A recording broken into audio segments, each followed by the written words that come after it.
Plausible deniability. That's cowardly. You could always say the government's a coward. They want you to believe they're an entity. They would love you to think that whatever they do is always to serve the interest of the people. But creating false constitutions never served anybody. Always being greedy and trying to attack the people never served anybody. Being concerned for other people for your own selfish reasons never helped anybody. And even if you've had a minor incident or a major one, you correct it, you're alright. But if you're the government, you create new ones, new problems, and say, oh, I was done with the old one. And then you wait until somebody catches with you with the new one, and then you pretend like you were going to solve that one too. And it may sound like these are my own words, because we all have self-reflection, but really the government still does it. And I'll give you a couple examples. There are experiments that have gone on with civilians where over some cities while it's raining, they put glutinous substances into the rain, and people have gotten really sick and almost died. And it was only so the government could see what it would do, because they had alien technology. Lots of kids went missing. The Greys probably experimented on people, so they say. And I knew that was true at one time, and then the gods tricked me into believing it's not. So at the moment, I don't know where I stand on that one. And so their God is again too guilty. And the gods are not innocent, always guilty. They rain down from the high and they shit on us. You don't have to take it. I'll tell you that. You may not know how, but sooner or later we'll all figure it out.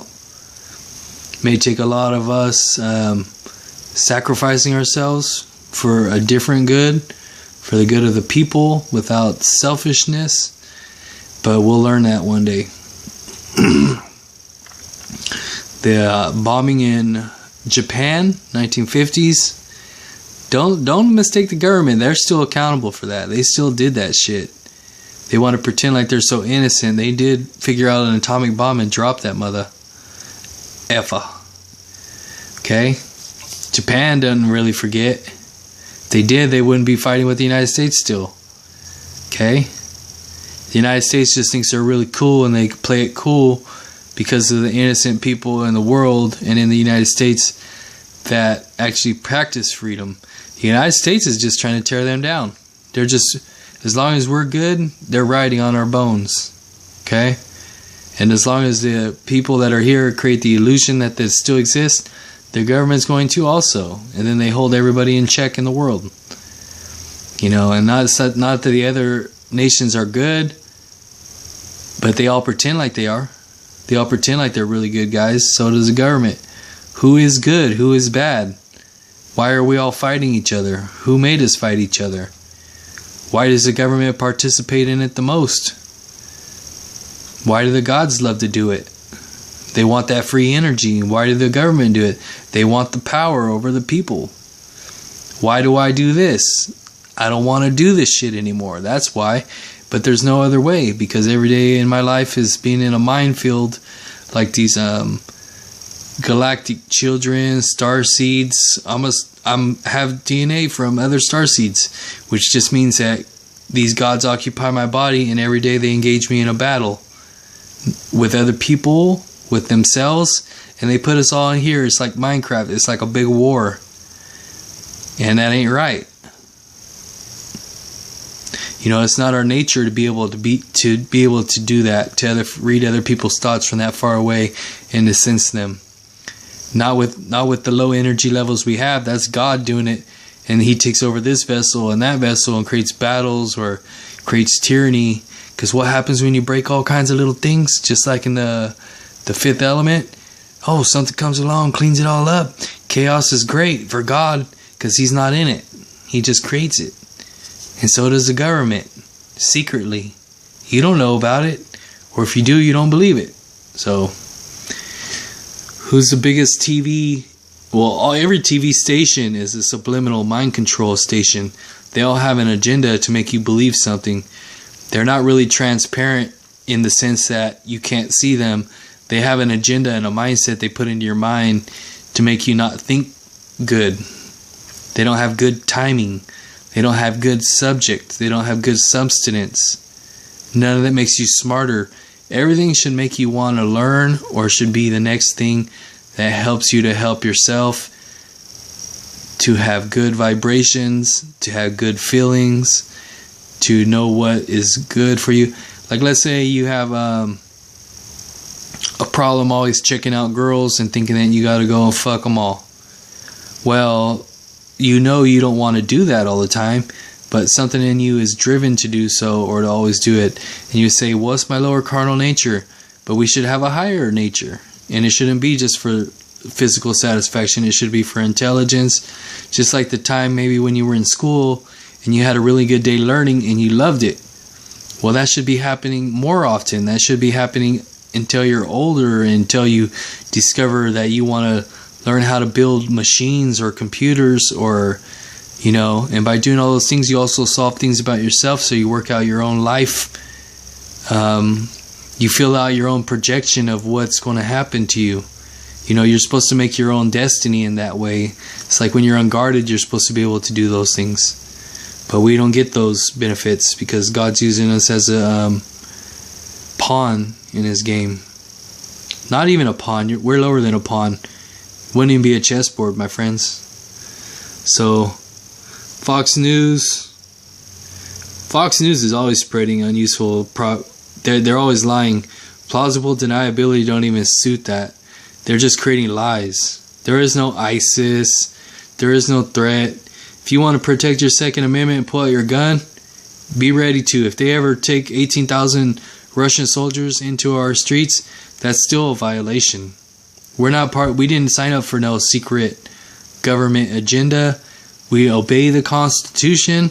They ask us to obey the Constitution, but really they created a second Constitution a long time ago, and they probably made changes to the amendments in that one. So if you have two constitutions and you don't even know about the other one, you see what I'm saying? They ask you to still obey the original Constitution, but sometimes they tell you not to. But they don't even say, but if you do, they say if you do, then this will happen. So really they still want you to. But they have a secret one. So they're liars. It's a flat out lie. Ask your neighbor if they agree with you, and if they agree with you, then you're right. If that neighbor don't agree, ask another neighbor. You could ask 50 neighbors, my friends. No one even knows you're asking them. Just ask them. You know, once you get that proof with other people that you're on the right page, then you know you are. Terrorist is tyranny. And a lot of people don't know what tyranny is, but I know what the Mexican shamans know of ancient Mexico, and tyranny is a petty tyrant. Is somebody who creates problems in your life, and they can be used to overcome yourself if you're a predator yourself. And we all have that lower problem. But at the same time, we're not government officials or aliens trying to destroy the world and the freedom to think properly with it. It should be used properly. Like if you have a boss that always gave you problems at work, and you're like, man, I don't want to quit my job this time because I've had bosses before that made me quit, so I'm just going to learn how to deal with them and not just bow down to them. Well, you may feel like you bow down a little bit, but at the same time you only do that till you can see the truth of what they're doing to you, and then you overcome it. So you overcome your own nature. And that's just one aspect of like how the shamans of ancient Mexico use those positive techniques, you know, of dealing with problems. But you have the government here creating tyranny and using terrorist threats to always keep you scared like something's really going to happen. If it is, stand up and yell out, fuck you, out the window to all terrorists. And if anybody looks at you like they're a terrorist, then they are. But if they don't, they look like your neighbor, then they should know what you're talking about. That should be a silent knowledge that we all have, is that to know what people are doing and talking about, and not making metaphorical, literal metaphors, where we understand the metaphor, but we say it with something else. If it's a metaphor to mean one thing, like I yell out the window so that people know I'm trying to yell out so people understand I'm casting out those predators, and I'm yelling instead of being subjected to an inner silent state where I feel like I'm scared like a little mouse. Just like nowadays they tell you it's alright, be sexual, do this and that, but you look at a girl's tits and they look at you like you're wrong. But the girl has on a short skirt and her titties are popping out the top of her shirt. If she don't want people looking at her titties, she should put them away. There's so many people in the world nowadays, if you put them out there, somebody's looking. But she would be like, oh, I only wanted this one person to look. But you showed them to everybody, my girl. You showed them to everybody. Feel me? And if you find yourself practicing this nature and you could change it, then do so. If you're on the other end where you hear what I'm saying, then you hear what I'm saying. There's other angles you could see this from. You don't have to feel like every angle is you. Maybe you're a girl. Maybe you're a girl, and then now you know that you can't just take away everything everybody does. If you wear a shirt and you have your cleavage showing, well, then you must expect people are going to look at it. Everybody has eyeballs. If you don't want people looking at it, then don't wear a shirt with your cleavage. And you say it's my right to do so, then you have to accept that people will look at it. You know, you got to understand these counter contradictions.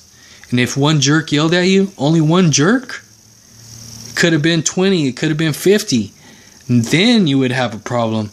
But if you have one person doing it, don't act like you got a crime committed against you. So, here we go. Knowledge.